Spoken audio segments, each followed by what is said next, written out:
আসসালামু আলাইকুম ভিউয়ার্স, কেমন আছেন সবাই? নিশ্চয়ই ভালো আছেন। এই তো চলে এসেছি আজকের ব্লগটি নিয়ে।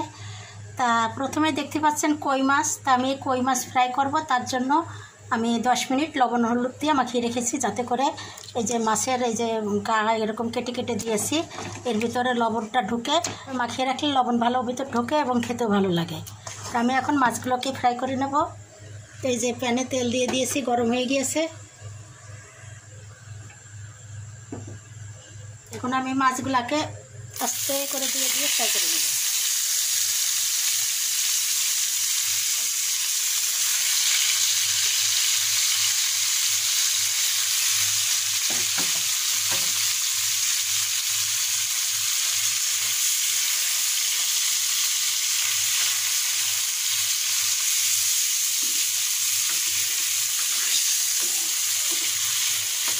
আস্তে জালে বাদামি বাদামি করে ভেজে দিতে হবে, তাহলে মাছের ভিতর কাঁচা থেকে যাবে।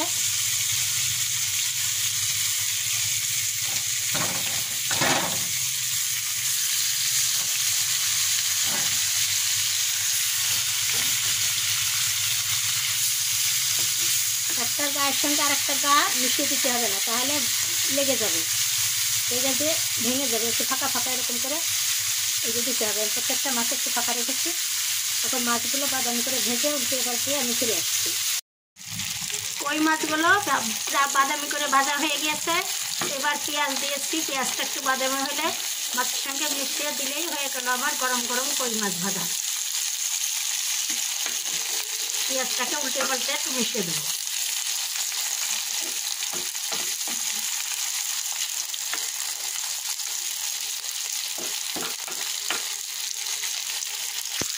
এই তো ভিউয়ার্স, আমার মাছ ভাজা হয়ে গেছে।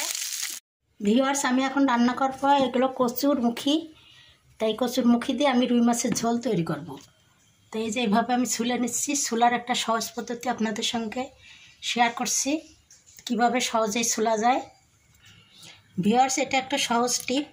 এরকম কচু, নতুন কচু বিশেষ করে এভাবে নিয়ে এই যে চামচ দিয়ে একটু এরকম করে টলা দিলে সুন্দর উঠে যায়, খুবই সহজেই।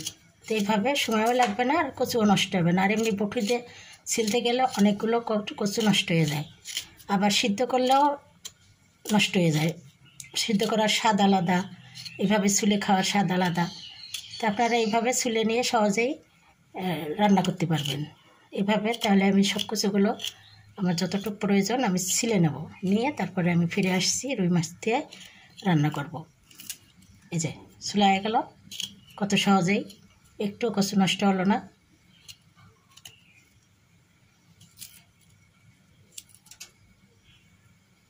এই যে এইভাবে আমি সবগুলো কচু ছুলে নেব, নিয়ে ধুয়ে টুয়ে ফিরে আসছি। এত ভিউয়ার্স, আমি যে কচুগুলোকে এইভাবে কেটে ধুয়ে নিয়েছি, আর যেখানে মশলা কষিয়ে নিয়েছি, যে কচুগুলো কষিয়ে নিলাম। আর মাছগুলোকে আগে ভেজে নিয়েছি, ভেজে নিয়ে মশলা কষিয়ে নিয়ে এই যে কচুগুলো দিয়ে দিলাম। এখন কচুগুলোকে কষিয়ে নেবো, নিয়ে সিদ্ধ করতে পানি দিয়ে দেবো। এই তো ভিউয়ার্স, আমার কচু দিয়ে রুই মাছ রান্না করা কমপ্লিট। এখন আমি বিকালের নাস্তা তৈরি করব, একটু পিঠা, তেলের পিঠা।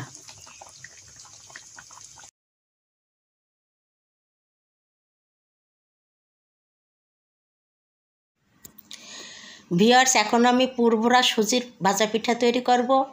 তা আমি এখানে 2 কাপ ময়দা দিয়েছি, আর সামান্য মতো লবণ স্বাদ মতো দিয়ে দিলাম, আর 1 টেবিল চামচ চিনি দিয়ে দিলাম,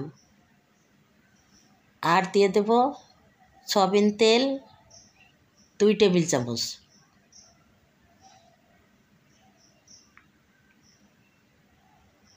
এটাকে এখন ভালোভাবে মিশিয়ে দেব। ময়দার সঙ্গে তেল, লবণ, চিনি এমনভাবে মিশিয়ে দিয়েছি যাতে করে এরকম হাত দিয়ে মুঠ পাকালে এটা দলাটা থেকে যায়, ভেঙে না যায়। এরকম হলে এখন পানি দিয়ে আমি এটাকে সুন্দর একটা ডো করে নেব। ভিউয়ার্স, এই যে আমি ময়দাটাকে মেখে রেখেছি, এইভাবে একটা ডো করে নিয়েছি। একদম সফট করে মেখে নিতে হবে। তারপরে এখান থেকে কিছুটা ময়দা নিয়ে আমি এরকম একটা বড় রুটি বেলে নিয়েছি। আর এটা দেখতে পাচ্ছেন, এটা হচ্ছে বাল্বের উপরের অংশটা। তো এটা আমি পিঠা বানানোর জন্য রেখেছি। তাই যে এখন এইভাবে গোল গোল করে রুটিটাকে কেটে নেব। কত সহজেই বানানো যায় এভাবে।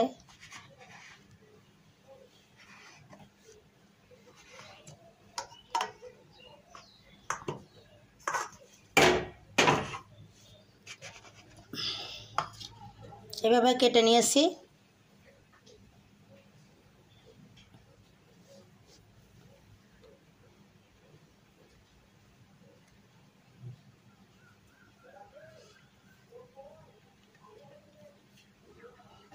এবার এর ভিতরে আমি সুজির পুরগুলো দিয়ে দেব।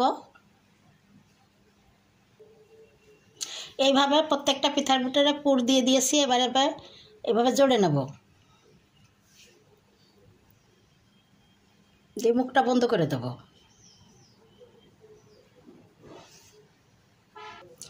মুখ বন্ধ করে দিয়ে এইভাবে চামচ দিয়ে একটু ডিজাইন করে দেবো। এইভাবে দেখতে ভালো লাগবে।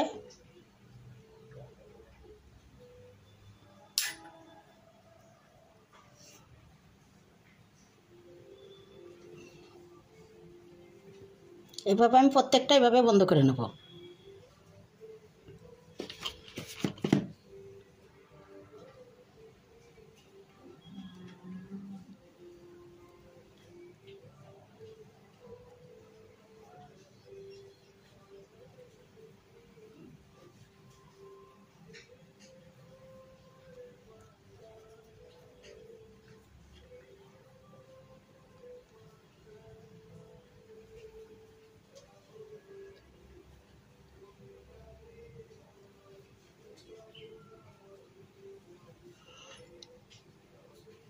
এবার এই যে চামচ দিয়ে ডিজাইন করে দেবো।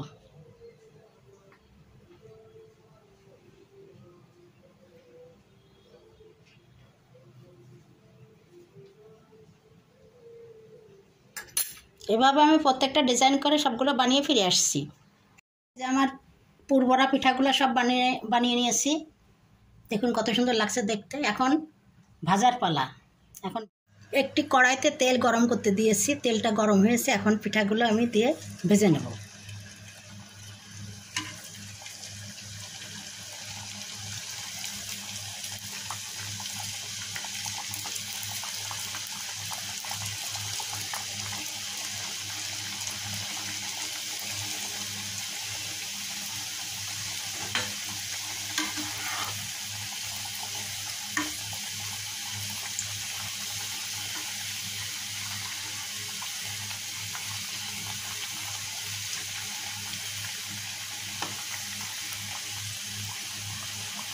এই তো ভিউয়ার্স, আমার সবগুলা সুজির পুরবরা পিঠা ভাজা তৈরি হয়ে গেছে।